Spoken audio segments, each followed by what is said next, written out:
మజ్లిస్ పార్టీకి సంబంధించిన అసదుద్దీన్ని ఇండియా కూటమిలో తీసుకురావాలని చెప్పేసి రేవంత్ రెడ్డి ప్రయత్నిస్తున్నట్టు కనిపిస్తుంది. దీని ద్వారా పరస్పర రాజకీయ ప్రయోజనాలు అనుకుంటాయని చెప్పి ఆయన భావిస్తున్నారు.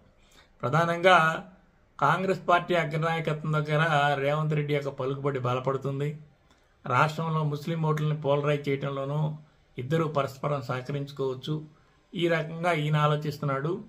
ఇటు అసదుద్దీన్ వహించుకున్న ప్రయోజనం ఏంటంటే దేశవ్యాప్తంగా అక్కడక్కడ వాళ్ళు పోటీ చేస్తున్నారు. పోటీ చేసే చోట ఎక్కువ పోటీ చేసే కంటే 1-6 సీట్లు తీసుకున్నప్పటికి కూడా ఇండీ కూటమి మద్దతుతో ఈజీగా గెలిచే అవకాశం ఉంది.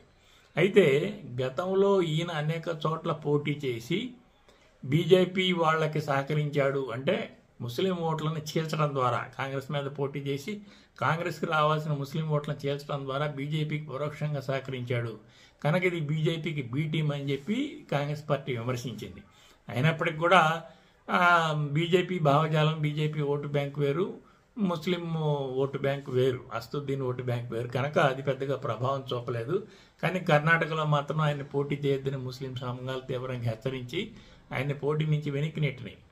అయితే ఇప్పుడు అనేక చోట్ల ఇతర రాష్ట్రాల్లోనూ పోటీ చేసేటప్పుడు ఇండీ కూటమిలో ఉండటం వల్ల తనకి ప్రయోజనం కలుగుతుందని చెప్పి అసదుద్దీన్ భావించి ఇండీ కూటమిలో రావాలని ఆ ప్రయత్నానికి రేవంత్ రెడ్డి సహాయం కూడా అడుగుతున్నాడు. కానీ ఈ కాంగ్రెస్ పార్టీ మాత్రం ఆయన్ని పాత బస్తీకే పరిమితం చేయాలి, వేరే చోట్లకు వచ్చినప్పుడు ఇండీ కూటమిలో 1-2 సీట్లు ఇచ్చినప్పటికి కూడా కాంగ్రెస్ పార్టీ వైపు మొగ్గు చూపిన ముస్లిం ఓట్లు ఎట్టి పరిస్థితుల్లో ముస్లిం ఓట్లు బీజేపీ వైపు వెళ్ళవు, ఇండీ కూటమి వైపే ఉంటాయి. అక్కడ అనవసరంగా మజ్లిస్ పార్టీకి స్థానం కల్పించి కాంగ్రెస్ పార్టీకి రావాల్సిన ముస్లిం ఓట్లని మజ్లిస్ పార్టీకి పంపించడం ద్వారా మజ్లిస్ పార్టీ బలపడటం ఎందుకు, తమ పరోక్షంగా అనవసరమైన సహకారం ఎందుకు ఇవ్వాలని చెప్పి కాంగ్రెస్ పార్టీ ఆలోచిస్తుంది. ఓవరాల్గా ఇండీ కూటమిలోకి ఆయన తీసుకునే విషయంలో అవకాశాలు తక్కువగానే కనిపిస్తుంది.